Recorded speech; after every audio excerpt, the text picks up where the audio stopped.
Welcome to another episode of 9 Mill and Chill. Today we're here with Barb Miller.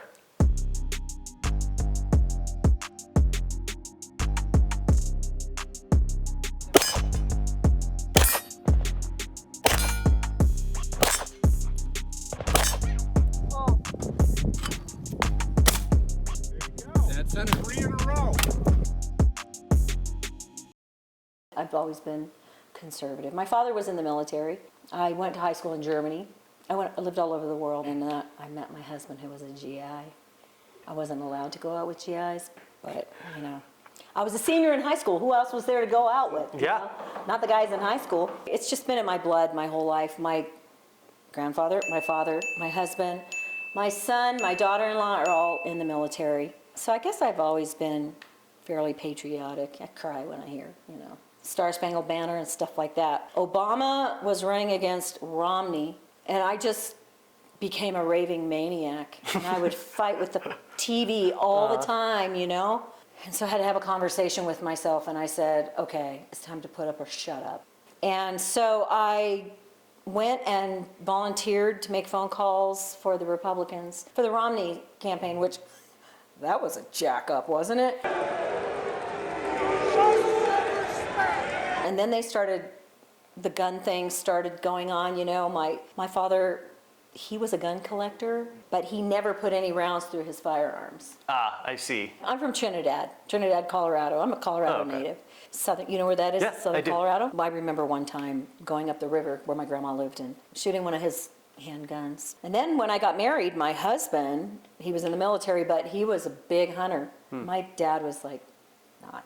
About 10 years ago, Centennial was a little tiny range. My husband's like, you want to join a gun club? I'm like, okay. I kind of surpassed him. As far as skill level or At both. Okay. He knows way more about ARs and shotguns, and he knows about So you're a pistols handgun and stuff person. like that. I'm a handgun person, Okay. but I just went pheasant hunting. Oh, cool. How'd that go? In my old age, pretty good. I'm just an old lady taking up hunting. And I've always known about our Second Amendment and things like that, but to be honest with you, I didn't really pay that much attention, until it became really obvious that they were fucking with us. So I got pissed, and I got recruited by the DC Project, which is now no longer called the DC Project. We have rebranded to Women for Gun Rights.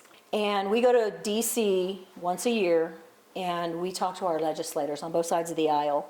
And this group was founded by an Oklahoma police officer. She was from Tulsa. And she got pissed one day. She retired and got pissed one day and said, we got to do something about our Second Amendment rights. No one else is doing anything, so let's go to DC, start talking to them. They said, we need a Colorado director, so can you do it? And I'm like, I don't know anything about DC, and I don't know anything really about guns. I know how to shoot them. I know how to clean them. And who am I going to talk to? I'm not a politician until that day, I guess. Well, right? It sounds like the prerequisite really is just being pissed. I guess. It seems like everyone in this story is just pissed off. Totally. I'm a facilitator for A Girl and a Gun. Yep. I have 2 chapters. I used to be the facilitator for Centennial. And when Centennial went through their whole Change. shit show, Yeah. they kind of kicked us out. So Triple J Armory, who I dearly love, J.D. Murphy down there, is family owned. They were like, come here, please. Yeah. And then I also am a facilitator for the Lakewood. It's called the Gallery. It used to be called the Gallery Sportsman's blah, blah, blah, blah, blah, blah Club. Somehow they got my name, and they're like, hey, when we build this, do you want to be part of it? And it was kind of weird because they have a restaurant and bar in the range. Yeah. Is it a bar in a range or a range in a bar? You have to lock your stuff up before you even go in there, and they check you and put a band on you and do things. But it's a beautiful range. The owners have been really supportive of us, and they're really cool. I don't know how this happened to me.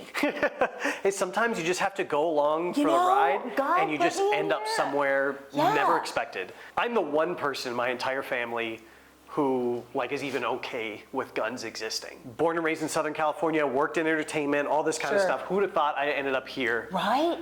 Just gotta follow it. I know, look at this beautiful wall. It's amazing. Are you a long range shooter at all? No, but No? my husband just built a long-range rifle. Don't ask me what it is, because I really don't know. I think it was a 308 of some kind, I guess. I'm getting better at rifles. I like to shoot them. He built me an amazing PCC, and I love it. The most important thing with the PCC, though, what kind of mags does it take? Glock mags, Colt mags, Glock. Glock mags. As a firearms instructor, I don't get to shoot a lot. It's funny how that works. yeah, Most people which think is a as bummer. instructors you're just shooting all the time. But I love being an instructor. I'm an NRA, USCCA, refuse to be a victim, blah, blah, blah, instructor. My goal in life is to train as many, and I'm sorry I'm saying women, I'll take anybody. I'll do people, children, whatever, but as many women as I can about firearms. You know, we're behind the power curve. Although we are the fastest growing demographic of firearms owners. And we like to buy shit. Oh, You trust know? me, I know. Ask your wife.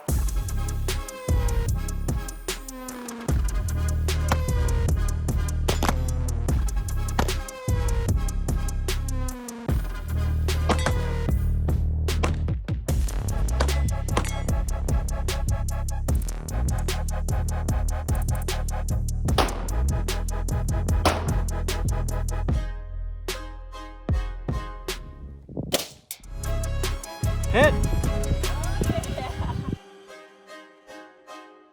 Clothing and holsters and purses and I need a holster whatever. to match this outfit. Right? Even though nobody's gonna see it, Yeah. you know about it. That's right. Women are absolutely freaking amazing to train. They have no ego. Yep.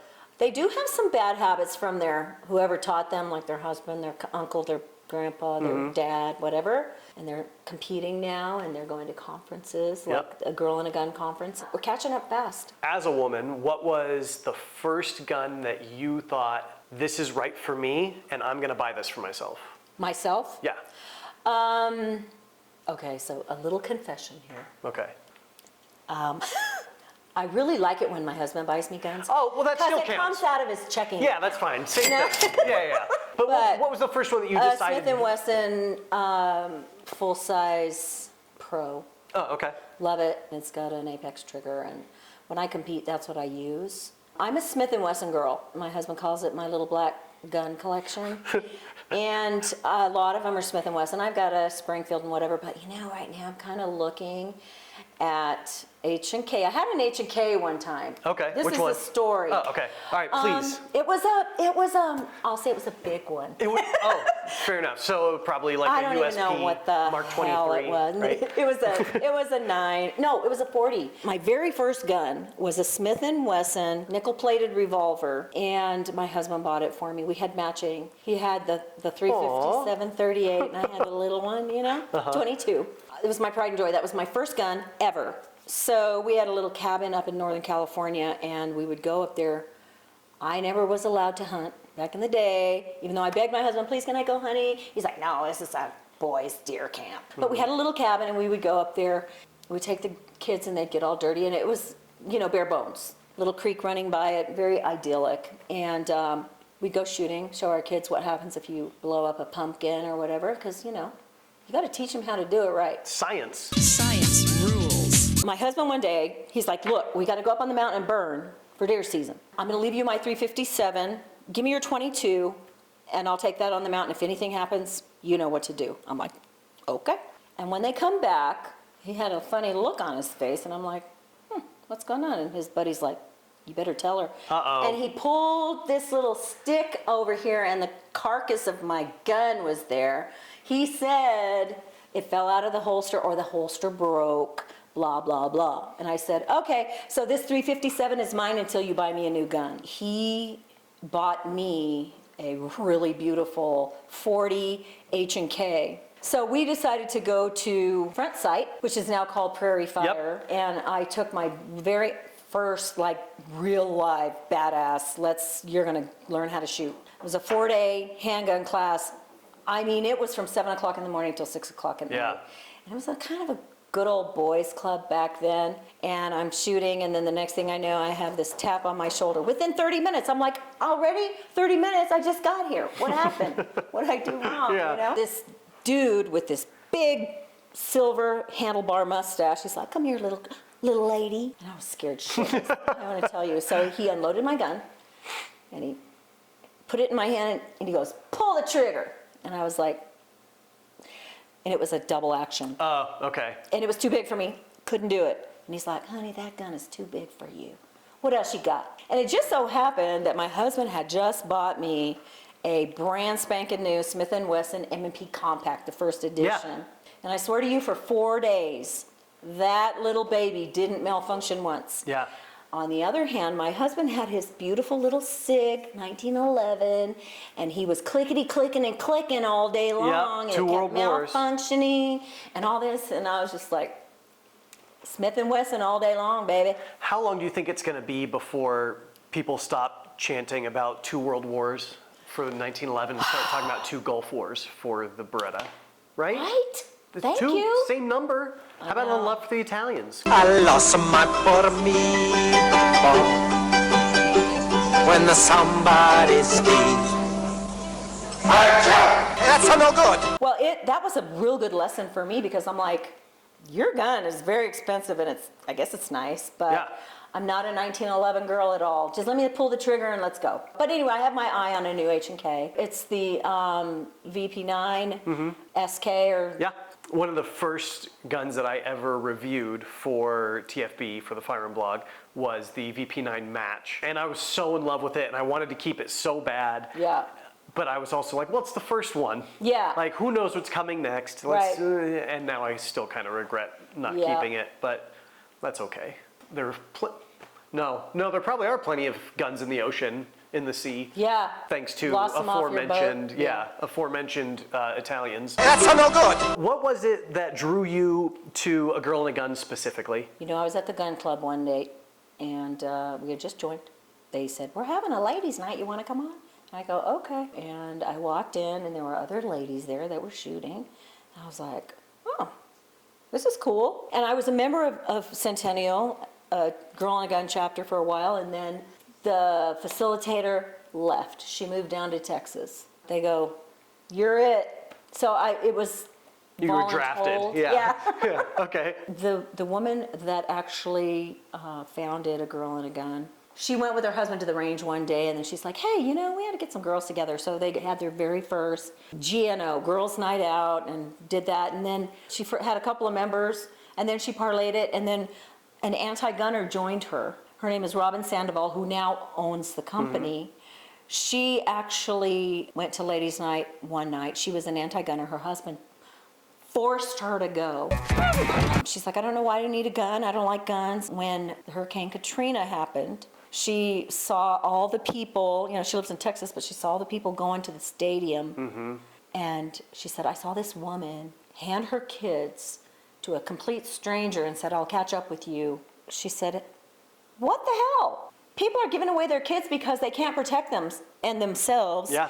And she goes, I'm going to start storing peanut butter and tuna fish. Her husband said, that's great. You can start storing peanut butter and tuna fish, but when somebody kicks down our door for that peanut butter and tuna fish, I don't know if I can stop them. And that's the day she turned into a gunner. And this organization has grown from 100 members to about, I want to say it's 7,000 now. Guam, Alaska, Hawaii, and everybody comes to our conferences.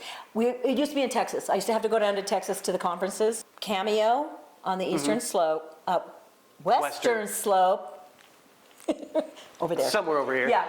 They invited them there and said, come and check us out. This year, we're going to have 750 women there. Grand Junction loves us. The cops love us. It's the safest place to be in the world during that week. Yeah. Just saying. I'm worried about what's going to happen at conference. Not what's going to happen at conference, but are they going to stop having conference here in Colorado Yeah. because of all the anti-gunners and all the anti-gun stuff that's going on? I mean, it wouldn't be the first time, right? Lost Magpul, And it makes me sick because I am a Colorado native. and it saves you a lot on airfare. It sure And it's does, buddy. right up the road. I've driven there too Yeah. before with a bunch of girls in my car. The state of Colorado is sickening to me right now. The last thing I'm going to let somebody do is kick me out of my own state. And I guess that's why I am in politics. Completion and return. Oh. All the way back to the first question. Yeah. Look at that. It's almost like we know what we're doing. I think you do. Before we get into conference, for anyone who is unfamiliar or who's never been to something like that before, what does a range night meetup look like? First of all, we'll meet. Ladies. Ladies. Oh, yes, yeah. Now, not to say I haven't had any trans folks come in. Self-defense is for everybody. I just want everyone to be safe with their firearms and stuff, but we'll get together and we'll chat. And we'll do a safety briefing, because we always want to leave with the same amount of holes we came in with, right? Yes. We will talk about shit.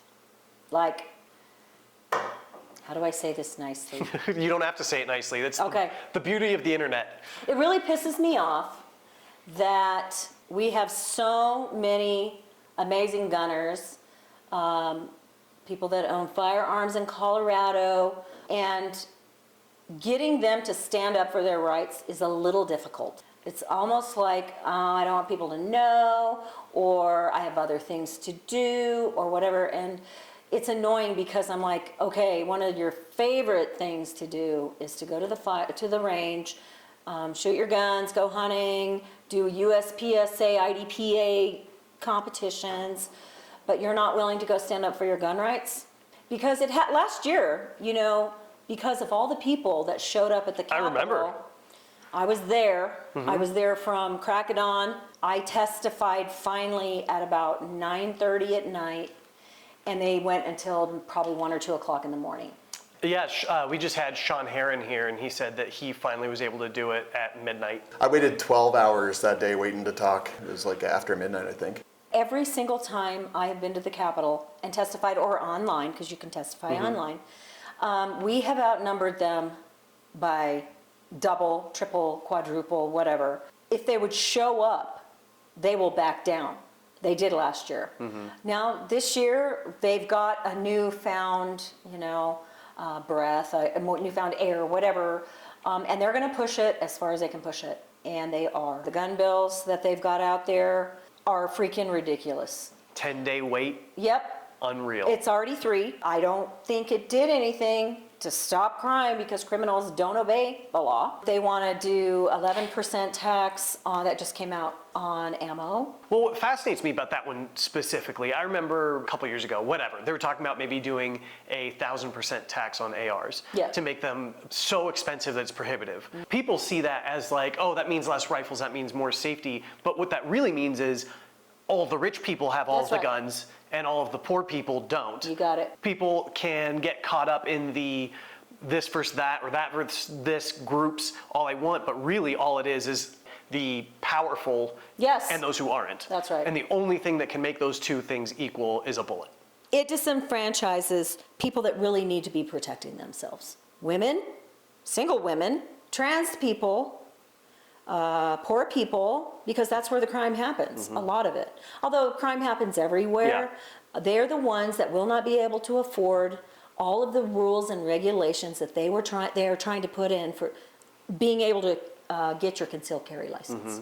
Yet, they will not back the bills that will actually do something about crime, which is make stealing a firearm a felony. We keep going all over the place here. I love it. So I do too. So they've gone to their first meeting. Okay. All right. Now So now they've decided this is cool. I love it. Got a bunch of cool ladies shooting cool guns, making a lot of noise, and then going out for spicy margaritas after, right? Now they want to do that on a grander scale. How does conference work? You have to be a member of a Girl and a Gun in order to go to conference. And you have to be lucky enough to either have gone the previous year or a slot opens up. So it's kind of hard to get in sometimes. Although it started at like 100, and then it went to 2, and then it went to 350, and then last year was 650, and now it's 750. So at what point do you think it'll overwhelm Cameo? I think it's too much right now. Honestly, there are some frustrations in the Lens home. I if know. We're being honest here. Yeah. With the color track changing. Oh, yeah. Last year when my wife went, she was blue. It's like a level of skill.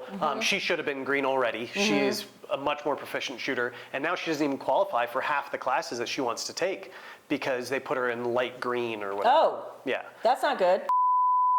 Just between you and me and the camera.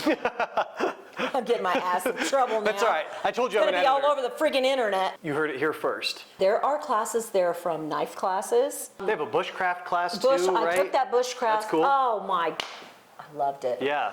Start collecting your dryer lint. Just saying. Socks, they're great Yeah. for emergencies. The quality of instructors is just out of this world. I had Luann Hamlin come, and oh my gosh, she's my girl crush so bad. Tatiana Whitlock. Yep. She is our director of training, and she's a little badass, and she's one of my crushes too. It sounds like your husband has a lot to worry about. He You're getting does. pissed off.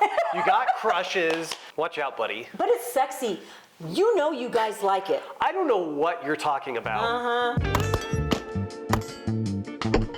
And you know, all the big guys come. H&K was there. Walther, Tatiana Whitlock, she helps Walther design guns for women. Gabby Franco, I don't know if you know Gabby Oh, of Franco. course. She is from Venezuela, and she was able to come to the United States. And she is one of our greatest assets when we go to DC and tell our stories. And that's what we want. We want women to show up and tell your story. We want to take those stories to DC and to Colorado, to the Capitol, and tell them. This is the face of gun owners. They're not just men, all buffed out, but, you know, Thank you. be a I've been working on it. but Carly's gonna see this. shoot. We have to be able to defend ourselves. So, a lot of defense classes at conference. It's from basic Yeah. to advanced, the color track. And so many men want to go. I'm not kidding. I mean, I'm not sure it's for the reasons you might be thinking. I took this class. It's called Warrior Games, I Okay. think. And the instructor is this like badass, pretty girl that does all these competitions all over. This is, no shit, it was my first class of that conference. And another buddy of mine who is as old as I am, and that's classified, just saying. Well, we had to carry 25-pound sandbags, 50 yards, and then carry it back and shoot a target and then carry it back, and you're running. So is there a Dude. future for you in Warrior Games? Is this Hell your new no. career? No? I said never again. Never. And this friend of mine, I don't know what in hell we were thinking. But it kind of ruined the rest of the conference for me because I man. was wiped out. Yeah. I couldn't even walk. But you know, there's young girls there like your wife who would get into that crap. Oh yeah. When I think about her, like what defines her as a woman is this one moment where we needed a desk to move downstairs in our apartment, and she was 9 months pregnant. Oh. And I was like, don't worry, I'll get the desk. I go do some things, and then I come over and she's walking down the stairs with it over her head with her belly out like this, just like, I'll do the desk. And I was Oh like, my gosh. yes. What is number one for you moving forward into the rest of the year? I've been doing a lot of soul searching on this one and praying, and you know, have you heard of Halo? Like It was high like- altitude, low opening? Oh yeah. No, you're not doing Halo jumps? No. Oh, okay. You know, during the Super Bowl, they had the Halo commercial, the praying, Mark Wahlberg commercial. I don't watch sports ball. Oh, okay. I've been trying to get better at praying. And so I saw the Halo commercial, I downloaded the Halo app and blah, blah, blah. But to make a long story short, yesterday I was ready to quit Women for Gun Rights because I was so pissed off. I had just testified, I was exhausted, and I'm like, I'm not doing a good job at this, I can't do this. And today, the little prayer on Halo and the chat that they give you was on perseverance. So it kind of like hit me in the gut, and I'm like, okay, get up and shut up. Just called you out. I had to have another conversation with myself, Yeah. you know? And I'm going to continue on the fight. I cannot give up. I'm a firstborn. And I'm trying to make women come with me. So if you have any pull with your wife, Oh, I thought you were like Oh. implying I know some way to trick women into following me into situations. I need women to join with me for the cause. They need to get off their ass and stand up with me and go. Just because you have a supermajority doesn't mean it's the will of the people. I was in DC in September, and I went into Ken Buck's office. Of course, you don't usually get to talk to Ken Buck. Yeah. It was freaking chaos. The phones were ringing off the hook. The people behind the desks were like, oh my God. We could hear him pick up the phone, and people were screaming at him.